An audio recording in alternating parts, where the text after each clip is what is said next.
experiences during my time here, but there is no doubt that having this opportunity to speak ranks near the top. In high school, I was also selected to be part of NHS, but it was at the end of my senior year. Teachers simply voted for 20 seniors they felt deserving, and those selected wore gold tassels on their cap at graduation. We didn't have a ceremony, we were never inducted, and nobody ever explained the 4 principles to members. At the time, it simply brought closure to high school and became something to add to the resume. I hope none of you view this as the end, but instead look at tonight as a tribute to what you've accomplished, and also as a challenge for the rest of your lives.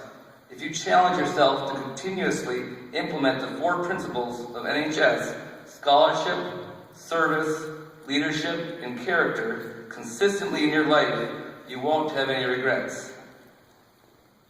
The first principle is scholarship, a commitment to learning. All of you are here right now because you have committed yourself to academics. You have earned outstanding grades and have the highest grade point averages in school. I would like to challenge you to evaluate whether or not you have truly committed yourself to learning, or have you committed yourself to earning the best grades. At this point in your life, what have you learned? From now on, challenge yourself to become even more committed to the act of learning. As a 9th grade student in Futures Prep class, you heard a story about a man who was thirsty for knowledge. To recap, this man was terminally ill and bedridden. A friend of his, who was about to leave the man's room, asked if the man wanted the TV turned on. The man said no. Instead, he asked his friend to hand him a book because he wanted to learn more about digital photography. As it turned out, the man passed away that night in his sleep.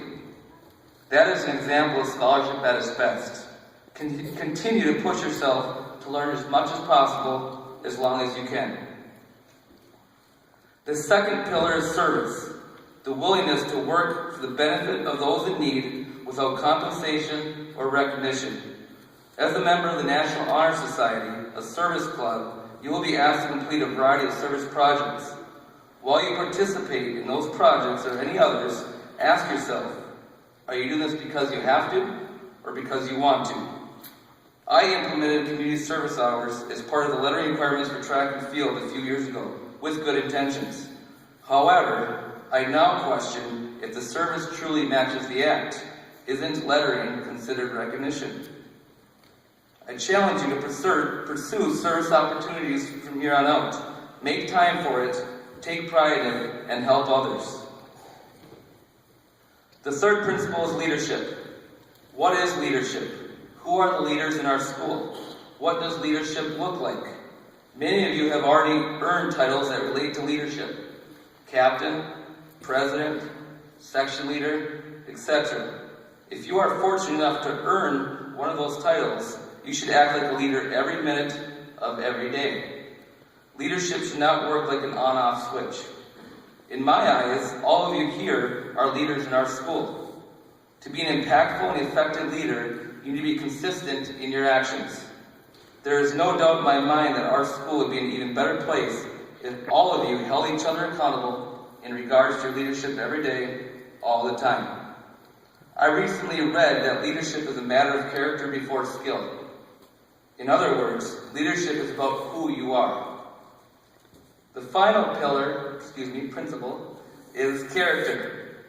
If it's true that your reputation is who people think you are, while your character is who you really are, then I believe it's your reputation that allowed you the opportunity to become a member of the National Honor Society.